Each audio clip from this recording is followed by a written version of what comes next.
হর হর মহাদেব, জয় শিবশম্ভু। আমরা সকলেই জানি চলছে শ্রাবণ মাস। এই শ্রাবণ মাসের তৃতীয় সোমবার সামনেই আসন্ন।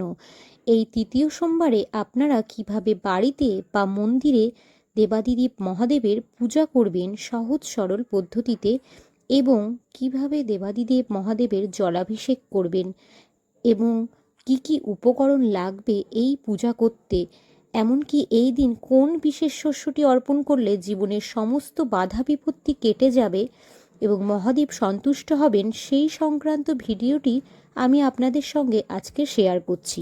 নমস্কার বন্ধুরা, কমলিকার সাতকাহন চ্যানেলের নতুন একটি ভিডিওতে আপনাদের সকলকে স্বাগত জানাই।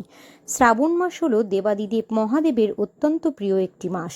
এই মাসে বলা হয় বাবার মাথায় জল ঢাললে বাবা অত্যন্ত সন্তুষ্ট হন ও ভক্তদের মনস্কামনা পূর্ণ করেন। প্রথমেই জেনে নেওয়া যাক 2024 সালের শ্রাবণ মাসের তৃতীয় সোমবার কবে পড়েছে।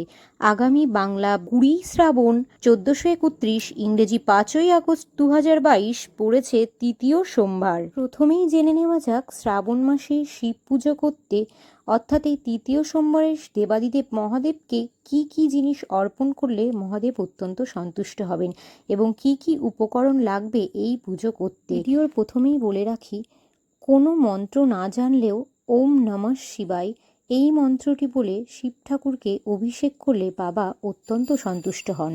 শ্রাবণ মাসে শিব পুজো করতে যে উপকরণগুলি লাগবে, অমৃত বানিয়ে স্নানাভিষেকের জন্য আমি পঞ্চামৃত নিয়েছি একটা ঘটিতে। এছাড়াও গঙ্গার জল লাগবে, ঘি লাগবে, মধু লাগবে, চন্দন বেটে নিচ্ছি তিলক দেওয়ার জন্য। কিছুটা অখণ্ড আতপ চাল নিয়েছি বাবার মাথায় অর্পণ করার জন্য। এছাড়াও তৃতীয় সোমবার হওয়ায় একটি শস্য নিয়েছি, সেটি হলো সবুজ মুগ বা হারা মুগ। এছাড়াও বাবাকে অর্পণ করার জন্য নিয়েছি কিছুটা বাতাসা, ধূপ, মোমবাতি আর বেলপাতা নিয়েছি। বেলপাতা ছাড়া বাবার পুজো অসম্পূর্ণ। এছাড়াও আকন্দ ফুলের মালা নিয়েছি বাবাকে পরানোর জন্য।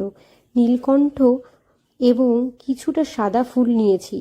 ফল নিয়েছি পেয়ারা ও কলা। এই সামান্য কিছু উপকরণ দিয়েই মন ভরে পুজো করলে বাবা মহাদেব তাতেই সন্তুষ্ট। হর হর মহাদেব। শ্রাবণ মাসের তৃতীয় সোমবার অত্যন্ত শুভ একটি দিন, তাই বাবার পছন্দের সমস্ত উপকরণ সাজিয়ে নিয়ে মন্দিরে চলে এসেছি বাবার পুজো দিতে।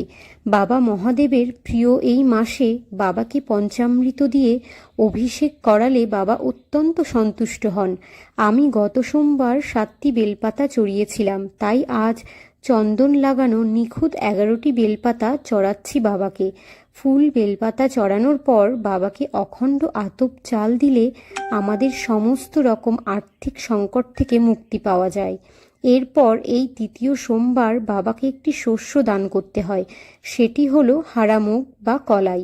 জীবনে যে কোনো রকমের বাধা কাটাতে এবং যে কোনো বড় ক্ষতির হাত থেকে মুক্তি পেতে হারা মুগ বাবাকে অর্পণ করা হয়। হর হর মহাদেব, জয় শিবশম্ভু। ভিডিওটি ভালো লেগে থাকলে আমার চ্যানেলটিকে সাবস্ক্রাইব করে আমার পাশে থাকার অনুরোধ রইল। ওম নমঃ শিবায়। হর হর মহাদেব।